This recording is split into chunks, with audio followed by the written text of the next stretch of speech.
Welcome to Dented, your go-to hub for simplified, high-yield dental education.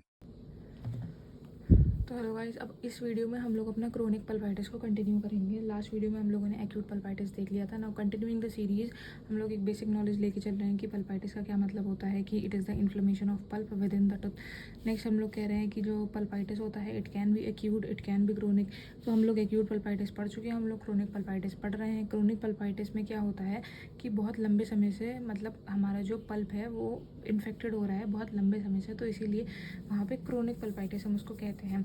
अब pulpitis में, chronic pulpitis में ऐसा माना जाता है कि हमारा जो पेन होता है वो कैसा होता है, डल होता है। लेकिन एक्यूट पल्पाइटिस में जो पेन होता है वो कैसा होता है, शार्प होता है। तो इसके पीछे भी एक रीज़न है। कोई भी चीज़ ऐसी फालतू में नहीं होती है नेचर में, ठीक है। तो क्या रीज़न है उसके पीछे? ये रीज़न है, ये हमारा टूथ है, इसके अंदर ये पल्प है, पल्प के अंदर हमारे ऊपर की तरफ और बीच वाले सेंट्रली जो प्रेजेंट होते हैं they are the C fibres. और जो सी फाइबर्स होते हैं वो कैसे होते हैं, जो सी फाइबर्स होते हैं वो होते हैं अनमाइलिनेटेड, अनमाइलिनेटेड होते हैं और ये स्लो कंडक्टिंग होते हैं। अनमाइलिनेटेड हमेशा स्लो कंडक्टिंग ही होंगे, ठीक है।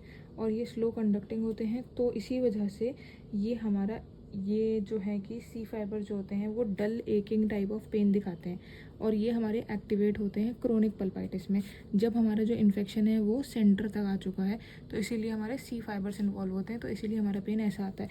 लेकिन जो एक्यूट पल्पाइटिस में हमारे ए फाइबर्स इन्वॉल्व होते हैं, और जो ए फाइबर्स होते हैं वो कैसे होते हैं, पेन कैसा होता है इनका, शार्प होता है, ठीक है। और ये बहुत फास्ट कंडक्टिंग होते हैं। क्यों? क्योंकि ये माइलिनेटेड होते हैं, माइलिनेटेड होते हैं, ठीक है।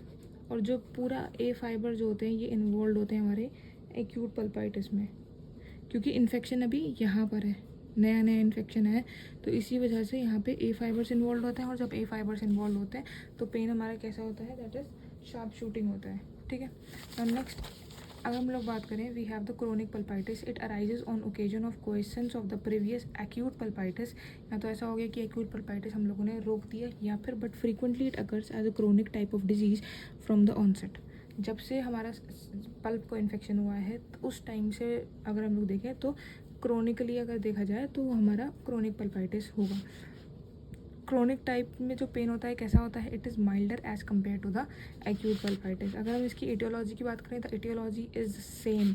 अब देखो यहाँ पे हमारा जो इन्फेक्शन है वो कहाँ तक आ जा रहा है, अंदर तक जा रहा है, यानी कि यहाँ पे सी फाइबर्स इन्वॉल्व हो रहा है, central fibre, they are unmyelinated slow, so that is why यहाँ पे पेन कैसा होता है, डल होता है। नेक्स्ट अगर हम लोग बात करें, यहाँ पे पूरे etiology is same as the acute type, and आप इसको वहीं से समझ लीजिएगा। I have just written it here, okay. That is the physical में mechanical, thermal, electrical, chemical, bacterial और वही एनाकोरेसिस, ठीक है। नेक्स्ट आते हैं इसके हम क्लिनिकल फीचर्स की तरफ, ठीक है। क्लिनिकल फीचर्स की हम लोग अगर बात करें तो इनिशियली हमारा जो टूथ होता है वो कैसा होता है, एसिम्प्टोमेटिक होता है for longer period of time. Tooth हमारा एसिम्प्टोमेटिक होता है, ठीक है। फिर उसके बाद क्या होता है, फिर ये होता है कि जो पेन होता है वो कैसा होता है, वो होता है इंटरमिटेंट होता है, डल होता है, it is not sensitive to hot and cold stuff. लेकिन एक्यूट पल्पाइटिस में तो that was sensitive to hot and cold stuff. Throbbing pain होता है, ठीक है। तो it responds to higher level to electrical pulp tester. तो इलेक्ट्रिकल पल्प टेस्टर की हम लोग अगर बात करें तो ये एक ऐसा डिवाइस होता है जो कि पल्प की वाइटलिटी को टेस्ट करता है, ठीक है। ये पल्प के जो नर्व्स होती हैं उनको एक्साइट करता है, और फिर उसके बाद इलेक्ट्रिकल स्टीमुलेशन के थ्रू जो है कि चेक करता है कि टूथ हमारा वाइटल है या फिर नॉन वाइटल है, ठीक है। सिर्फ ये हमारा डायग्नोसिस में काम करता है इलेक्ट्रिकल पल्प टेस्टर, ठीक है। नेक्स्ट है हम लोगों की बात, दैट इज़ द ये हो गया जो हमारा एक्सपोज्ड पल्प होता है, it can be examined by small instrument, bleeding भी हो सकती है, दैट इज़ प्रोब से हम देख सकते हैं, एक्सप्लोरर से देख सकते हैं, ठीक है। नेक्स्ट अगर हम बात करें इसके हिस्टोपैथोलॉजिकल फीचर की, तो हिस्टोपैथोलॉजी की हम बात करें तो बहुत दिन से इन्फ्लेमेशन हो रहा है वहाँ पे, डेफिनेटली वहाँ पे इन्फ्लेमेटरी सेल्स तो प्रेजेंट ही होंगे, that is the lymphocytes, plasma cells and the macrophages. Continued chronic inflammation की वजह से क्या होगा, एक्सेसिव फाइब्रोब्लास्ट, बहुत सारे दिन तक हमारा क्रोनिक इन्फ्लेमेशन हुआ, क्रोनिक इन्फ्लेमेशन हुआ बहुत दिन से, क्रोनिक इन्फ्लेमेशन हुआ for a longer period of time, जिसकी वजह से हमारे फाइब्रोब्लास्ट हो गए, स्टीमुलेट हो गया, फाइब्रोब्लास्ट हमारे स्टीमुलेट हो गए, जिसकी वजह से क्या हुआ जिसकी वजह से ये हुआ कि हमारा बहुत सारा कोलेजन बंडल्स बनने लग गए, और ये जो कोलेजन बंडल्स हैं इन्होंने एक्टिवेट कर दिया क्या, ऑस्टियोक्लास्ट एंड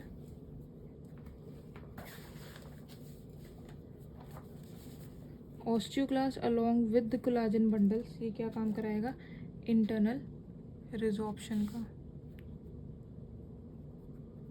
इन्फ्लेमेटरी रिस्पॉन्स हुआ हमारा बहुत दिन तक, फाइब्रोब्लास्ट स्टिमुलेट हो गया, कोलेजन बंडल बनना है, ऑस्टियोक्लास्ट के साथ मिलके कोलेजन बंडल्स ने इंटरनल रिजॉर्प्शन करा दिया। ठीक है, यही है टोटल बात।